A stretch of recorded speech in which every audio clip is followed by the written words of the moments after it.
பிரைஸ்லாம் கர்த்தருக்கு ஸ்தோத்திரம். கர்த்தர் நல்லவர், நன்மை மாத்திரமே செய்கிறவர். நம்ம யாக்கோபு 4ஆம் அதிகாரத்தில் பார்ப்போம். 8ஆம் வசனம். நீடிய பொறுமையுடன் இருதயங்களை ஸ்திரப்படுத்துங்கள், கர்த்தரின் வருகை சமீபமாக இருக்கிறது. அப்போது நீடிய பொறுமை நம்மளுக்கு ரொம்ப அவசியம். அது மட்டும் இல்லை, நம்ம இருதயத்தை ஸ்திரப்படுத்தணும். பொறுமையினால ரொம்ப கஷ்டம்தான் அந்த விஷயம். எப்படின்னா, பொறுமையாக இருக்கிறது முதல் பெரிய கஷ்டம். அதில் வர இருதயத்தை ஸ்திரப்படுத்தி முதல் கஷ்டம். நம்ம அறியாமலே நம்ம என்ன செய்யும், பொறுமையை இழந்துருவோம். அது மட்டும் இல்லை, நம்ம ஒவ்வொரு தடவையும் ரொம்ப கஷ்டப்படுவோம். எப்படியா பொறுமையாக இருக்கிறதுன்னு. அது ஏன் அப்படின்னா, நம்மளை அந்த மாதிரி மற்றவங்க நம்மளை அந்த மாதிரி டீஸ் பண்ணுவாங்க. டீஸ் பண்ணும்போது நம்மளை அறியாமலே நம்மளோட டெம்பர் அதிகமாகிடும். அதை தான் சொல்கிறார், உங்கள் இறுதியில் சித்திரப்படுத்துங்கன்றாரு.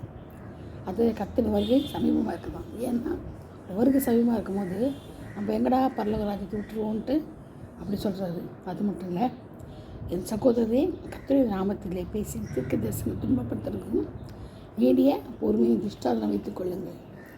இதோ பொறுமையாக இருக்கிறவர்கள் பாக்கியவான்கள் என்கிறோமே. யோபின் பொறுமையை குறித்து கேள்விப்பட்டிருக்கிறீர்கள். கர்த்தருடைய செயலின் முடிவையும் கண்டிருக்கிறீர்கள். கர்த்தர் மிகுந்த இரக்கம் உள்ளவராக இருக்கிறாரு. எப்படி இருக்கவும் கர்த்தர் மிகுந்த இரக்கம் இருக்கிறவர்கள்னா பொறுமையாக இருக்கிறவங்களுக்கு. யோபு பொறுமை பார்த்தீங்களா? யோபு இன்னும் ஒரு வார்த்தையும் என்ன செய்யலை, கர்த்தருக்கு விரோதமாக பேசலை. அவ்வளோ பொறுமையாக இருந்தான். அது காரணம், கர்த்தர் மிகுந்த இரக்கமும் உருக்கவும் உள்ளவராக இருக்கிறாரு. அது மட்டும் இல்லை, அது 11ஆம் வசனம். அது மட்டும் இல்லை, 14வது வசனத்தை பார்த்தீங்கன்னா, ஒருவன் வியாதிப்பட்டிருந்தால் அவன் சபையில் மூப்பர்களை வரவழைத்து என்ன செய்யணுமா, ஜெபம் பண்ணி எண்ணெய் பூசி ஜெபம் பண்ணணுமா. அப்போது அந்த ஜெபத்தை, அப்போது விசுவாசமுள்ள ஜெபம் பிணியாளிகளை ரட்சிக்கும். அப்போ அவனை எழுப்புவார். அவன் பாவம் செய்தானா அவனுக்கு மன்னிக்கப்படும். பாருங்கள், நம்ம மூப்பரில் வர வச்சு பண்ணுறோமா, இல்லை மூப்பர் தான் ஒழுங்காக இருக்கிறாங்களா, யாருன்னு சொல்லி மூப்பரை சொல்கிறது நம்ம. அதனால் கர்த்தர் தான் என்ன செய்யணும், நமக்கு சரியான மூப்பர்களை கொடுக்கணும். நம்ம அவங்க நமக்கு சொல்லி எண்ணெய் பூசி ஜெபம் பண்ணி என்ன செய்யணும், நம்மளுக்கு விடுதலை வாங்கி தரணும். அது மட்டும் இல்லை, நம்மளே கூட என்ன செஞ்சுக்கலாம், ஜெபம் பண்ணி கர்த்தரில் அவர்கிட்ட கேட்டு நம்ம விடுதலை பெற்றுக்கொள்ளலாம். ஏன்னா நம்மளே கூப்பிடும்போது கர்த்தர் பதில் செய்கிறாரு, நம்மளை எழுப்புறாரு, பாவங்களை மன்னிக்கிறாரு. அதான் ரொம்ப முக்கியமானது. என்னை நோக்கி கூப்பிடுங்கள், என்ன செய்யணுமா, கூப்பிடணுமா, கேளுங்கள் அப்போது கொடுக்கப்படுன்றது. அது மட்டும் இல்லை, கேளுங்கள் உங்கள் சந்தோஷம் நிறைவாக இருக்கும்படி பெற்றுக்கொள்வீர்கள் என்ற, சந்தோஷம் நிறைவாக இருக்கும்படி பெற்றுக்கொள்வீர்கள் என்ற. அப்போது உண்மை தானே, ஆண்டவர் சொன்னால் போய் சொல்வாரா, சொல்ல மாட்டார், சுத்த கண்ணு.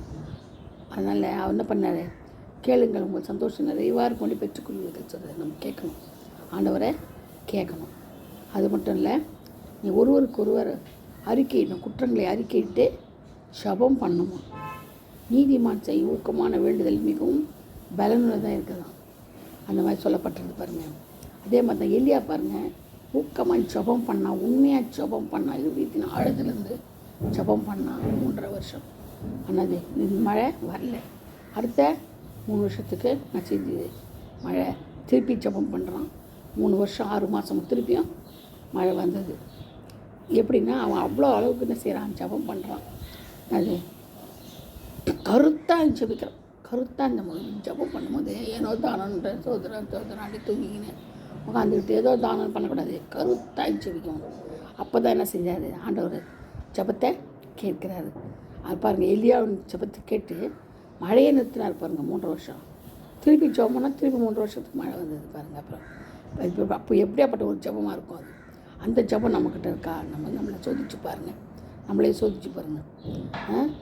அது மட்டும் இல்லை, ஒருத்தன் சத்தியத்தை விட்டு விலகி போகிறான்னா அவனை என்ன செய்யணும், நம்ம அந்த மார்க்கத்தில் பாவியை திருப்பி ஒரு ஆத்மாவை மரணத்தை நிறுத்திருப்பான். அவன்கிட்ட என்ன செய்யணும், பேசணும். அவன்கிட்ட பேசி சத்தியத்தை விலகி போகாதபடி மற்றவனை திருப்பினான். அவன் மனசு பேசி அவன் நம்ம திருப்பணும் போது அவன் என்ன செய்கிறான், ஆத்மாவை மனத்தின் திரளான பாவங்களை மூடுவான் என்று அறிய கடவுள் புரியுதுங்களா? அதனால் தான். அது மட்டும் இல்லை, ஐஸ்வர்யவான்களே கேளுங்கள், உங்கள் மேல் வரும் நியாயத்துக்கு தான் அவர் அலருங்கள். ஐஸ்வர்யவான் அலரணுன்றார். ஏன்னா ஐஸ்வர்யவான் பல்லவத்துக்கு போக முடியாது. அது ஆண்டவரே சொல்கிறாரு. ஒட்டகம் கூட ஊசி காதில் போயிடும். ஊசி காதே கிடையாது, எவ்வளோ குட்டியாக இருக்கும். அந்த ஒட்டகமே போயிடுமா. ஆனால் ஐஸ்வர்யா என்ன செய்ய மாட்டேன், பரலோகத்துக்கு போக மாட்டாங்க. அவ்வளோ அருமையாக சொல்கிறாரு பாருங்கள். அந்த மாதிரி ஒவ்வொரு காரியங்களும் ஆண்டவர் நேர்த்தியாக அருமையாக சொல்கிறாரு. அந்தளவுக்கு ஆண்டோடைய நம்ம இறுதி ஆண்டவரோடு இருக்கணும், ஐக்கியமாக இருக்கணும். அவர் மாற்ற நம்மளுக்கு எப்போதும் போதுமானவராக இருக்கணும். ஏன்னா அவர் வரப்போகிறாரு. கர்த்தர் வருகை சமீபம். அதை முதல்ல நினச்சிக்கணும். ரெண்டாவது, சகோதரர் 9ஆம் வசனத்தை பார்த்தீங்கன்னா 4:9 சகோதரரை நீங்கள் நியாயம் தீர்க்கக்கூடாதபடிக்கு ஒருவரை விரோதமாய் முறையிடாதிருங்கள். இதோ நியாயாதிபதி வாசல் பண்ணி இருக்கிறார். நம்ம என்ன செய்யக்கூடாதான், ஒருவர் விரோதமாய் முறையிடக்கூடாதான். உனக்கு விரோதமாக நான் பேசக்கூடாது, எனக்கு விரோதமாக நீ பேசக்கூடாது. முடியுமா? முடியவே முடியாது. அந்த காரியங்கள் ரொம்ப கடினமான. அதனால தான் ஒருத்தர் சொன்னான், இந்த உபதேசம் மிகவும் கடினமாக ஓடி போயிடும். ஏன்னா அந்தளவுக்கு ஆண்டோடைய அன்பு, அந்தளவுக்கு மன்னிக்கிற சுபாவம், அந்தளவுக்கு எல்லாமே இருக்குது ஆண்டோட்ட. அதனால தான் சொல்கிறாரு, ஒருவர் விரோதமாக முறையிடாதீங்க. ஏன்னா நியாயாதிபதி வாசற்படியில் வந்து இருக்கிறாராம் நம்மளும் நியாயம் தீர்க்கிறதுக்கு. நீங்கள் நியாயம் தீர்க்கப்படாதபடிக்கு, நம்ம நியாயம் தீர்க்கப்படக்கூடாதுன்னா என்ன செய்யணும், மற்றவங்கள நியாயம் தீர்க்கக்கூடாது. அப்படி தீர்த்தா என்ன செய்யணும், நியாயாதிபதி வாசப்படி ரொம்ப பயங்கரமான வாசனம் பாருங்கள். அப்போ நம்ம யாரால் முடியுமா, யாரையாவது நியாயம் தீர்க்காது இருக்க முடியுமா நம்மளால்? கட்டாயம் நம்ம சொல்ல தான் செய்யணும். நீ செய்கிறியே, நீ செய்கிறது தப்பு அப்படின்னு சொல்லி நியாயம் தீர்க்கிறோம். ஏன்னா இருக்க முடியாது, அவன் செய்கிறத பார்க்கணும், நம்ம கண்ணால் பார்க்குறோம், தப்பு செய்கிறான் தெரியுது. ஆனாலும் நான் என்ன சொல்கிறேன், நியாயம் தீர்க்காதபடிக்கு ஒருவருக்கு ஒரு விரோதமாய் முறையிடக்கூடாதுன்றது எவ்வளோ பெரிய சத்தியம் பார்த்தீங்களா? நம்மளும் அதே மாதிரி கர்த்தருக்குள்ளார என்ன செய்யணும், கனி கொடுக்குள்ளாய் ஜீவிக்கணும். ஆண்டவரை அடிச்சுட்டு நடக்கணும். அப்படியே பாதையில் நம்ம நடக்கணும். செவ்வையான பாதை தான் காட்டுவார், ஆலோசனை தருவார், கண்ணின் கருவனை போல் நம்மளை பாதுகாப்பார். நம்ம தான் அவருடைய அவர் இருதயத்துக்குள்ளார நம்ம இருக்கணும். நம்ம இருதயத்துக்குள்ள ஆண்டு இருப்பார். அவர் நம்மளை சேரணும், நம்ம அவரை சேரணும். அப்போ நம்ம அவருடைய அடிச்சுடுத்த பின்பற்றி நடக்கணும். வேறு வழியே கிடையாது. ஒரு கிறிஸ்தவ மார்க்கம் நம்ம போனோம்னா வேறு வழியே கிடையாது. எல்லாத்தையும் விட்டுட்டு சிலுவை தூக்கி அவர் பின்னாடி போக வேண்டியது தான். அவர் என்ன சொல்கிறாரோ அது மாதிரி நடக்கணும். சரிங்களா? அதுதான் கிறிஸ்துவ வாழ்க்கை. கிறிஸ்துவுக்குள் ஜீவிப்பவனுக்கு தான் பரலோகம். ரொம்ப பேர் கிறிஸ்துவுக்குள் ஜீவிக்கிறாங்க, ஆனால் அதெல்லாம் கிடையாது. கர்த்தர் தாமே இந்த வசனங்களை ஆசீர்வதிப்பாராக. கர்த்தர் தாமே பாதுகாப்பாராக. ஒவ்வொருவரையும் ஆசீர்வதித்து நடத்துவாராக. ஆமீன். Praise the Lord. God bless you all. Thank you.